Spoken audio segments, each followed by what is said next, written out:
Cara amici sportivi, welcome to our first official Red Card Weekly. I am one of your hosts here, Vince. Sei tutta la mia vita Milan Tavernese. To my left I have Francis, my other co-host. Sono interista ma c'ho la maglia di Marchisio.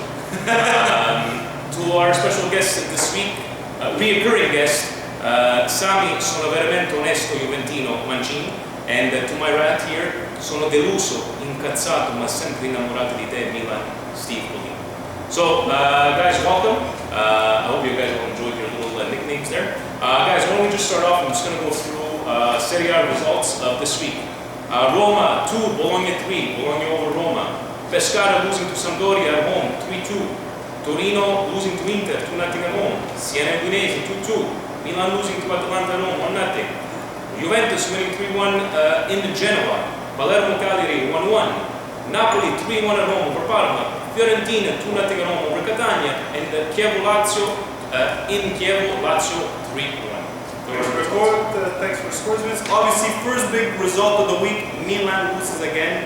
Steve, as a Milanista, what's going on? What is going on? Are we talking about a crisis? Should we worry, or we're still optimistic about the Big problem. I'm wearing black, by the way, because I'm in mourning. Go ahead. Big problem in Milan. No quality, no creativity in the midfield. They have a lot of problems. I think it's up in the head mentally, and Allegri is just not doing his job. What could have Allegri done to change the games? Allegri, you gotta play Boateng defensive midfield. Boateng behind the strikers is just not working. Everybody was just out of position yesterday. Starting from your midfield, De Jong, Ambrosini, it's just not going to work. There's no other creativity. Bojan on the bench, should not have been on the bench. El Shaarawy, it looks like he has a little bit of a problem. He doesn't understand that he needs to score goals if he wants to continue playing at Milan. And it's funny because in the under-21 last week, he scored a couple of nice goals. And I have to admit, though, from the last two first games with Shaarawy, you saw he was trying too hard. But I think this week he was trying to connect. Taking him out, I'm with Allegri. You know what? I'm not the first one to blame Allegri, but taking out guys like El Shaarawy that was creating that bit of space and that bit of speed.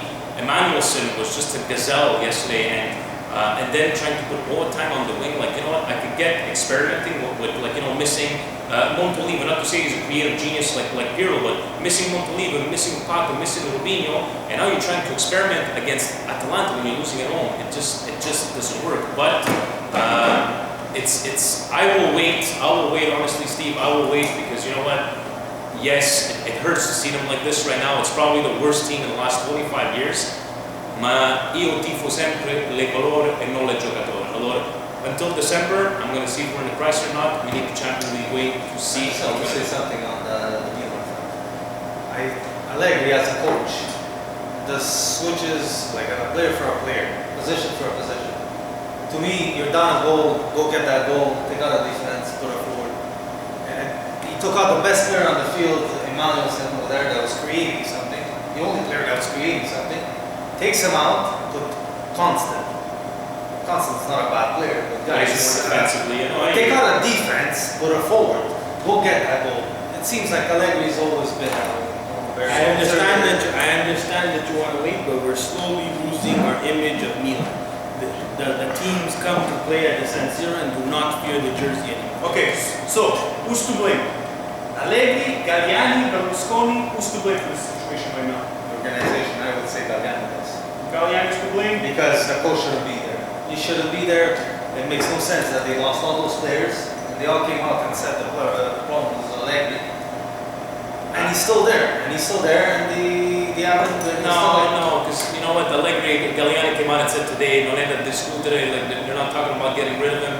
I think the organization as a whole, Galliani, I find he still did a somewhat okay job having his hands tied this summer. But you know what, guys, you guys knew I senatori were all leaving, right? How did you wait until this last second? So I see it as Breda, all these guys here, it should have been handled a lot better, because once again, it hurts very much. And even what Steve just said about people not fearing Milan anymore, underline one of the guys said it was, we're not fearing Milan right now, which I'm looking at maybe as a positive, less pressure. Time, you're trying to do too much. You guys are trying to do too much to please us fans. Guys, take it easy. We're gonna get there slowly but surely. Pato, what believe will be you come back? Does Milan, does that help them out, or we're still in trouble? It helps them out, but we're still not.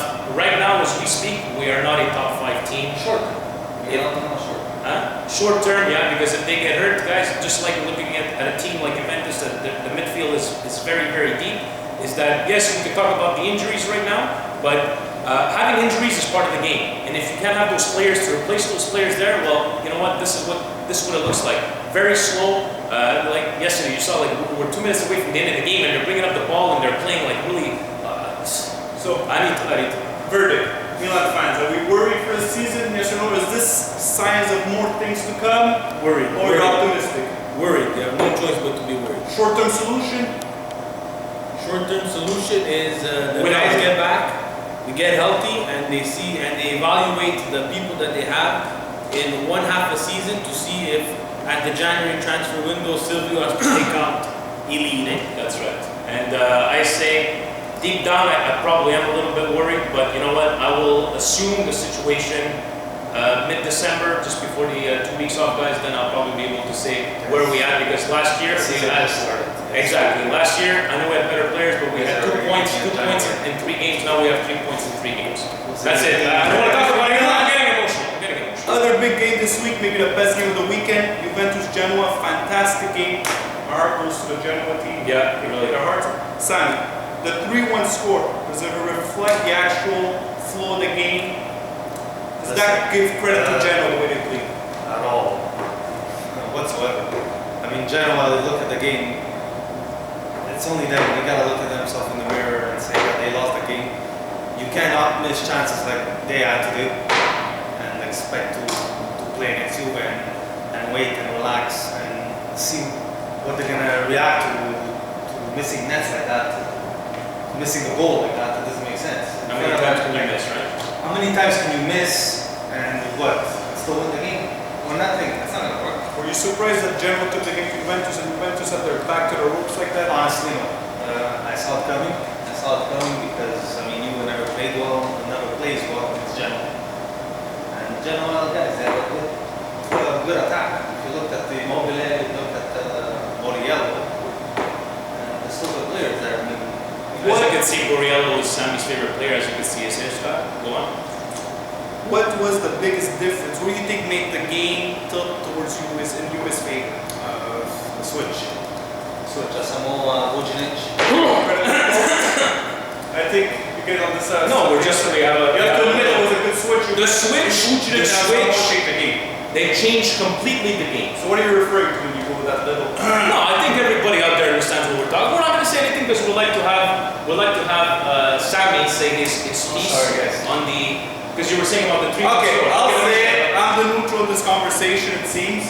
You're referring to the penalty shot. Yes. Yes. For the 3rd week in a row and exhibitions and also on Juve just seems to be getting the call. According to you, we'll just make it fast this week. It was a penalty. It was a penalty. It was a penalty if the flow of the game was different. Thank you. You know what? That just takes because you know what? At the 80th minute, Vucinic, the way they were coming out, they didn't need that. And you know what? There was contact, 100%.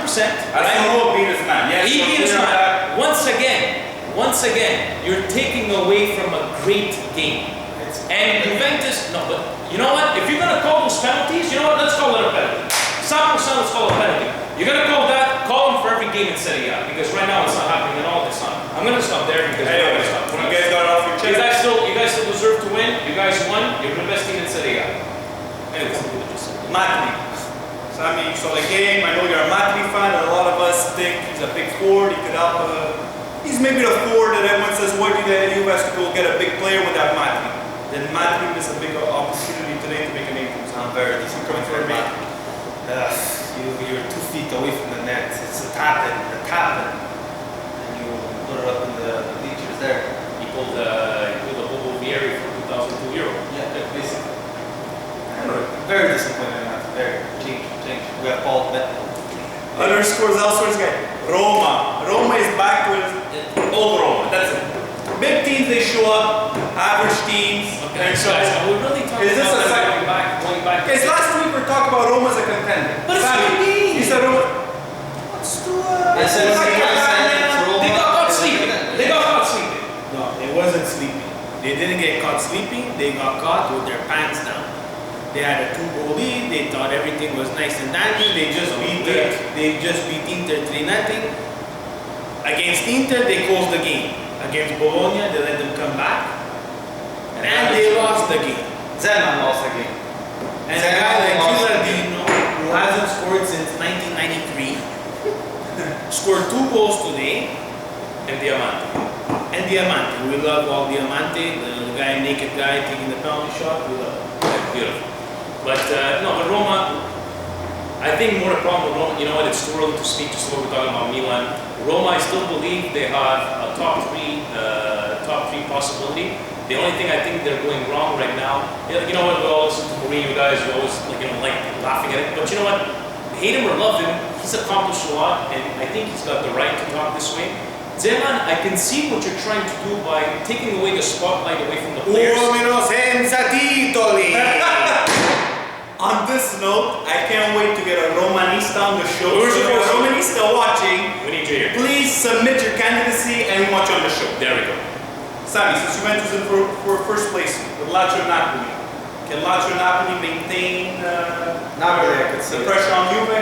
Napoli, I could see it. Lazio to a certain point, but Napoli, I mean, that kid Insigne, What did that with your phone? Like, you know, people, what's wrong? I'm a bit nervous. I'm gonna cut Sammy off because he's a bit nervous.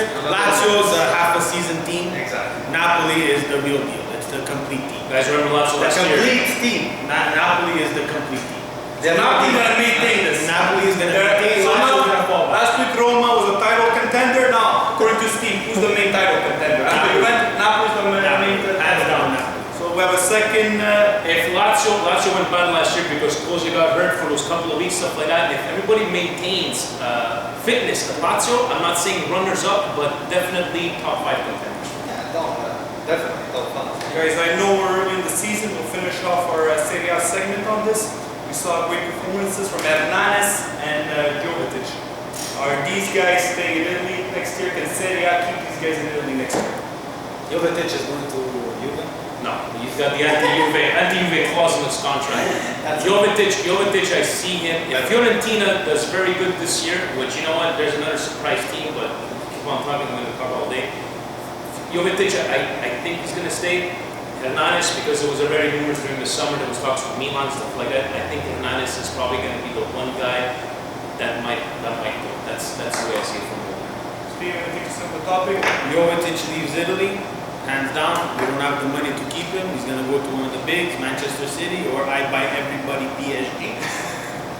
Hernanes, he's gonna play half a season again like he did last year, and he'll fall off the radar in the winter. Anyways, more to come, almost 2 players this year. And that's enough for our SERieA segment. And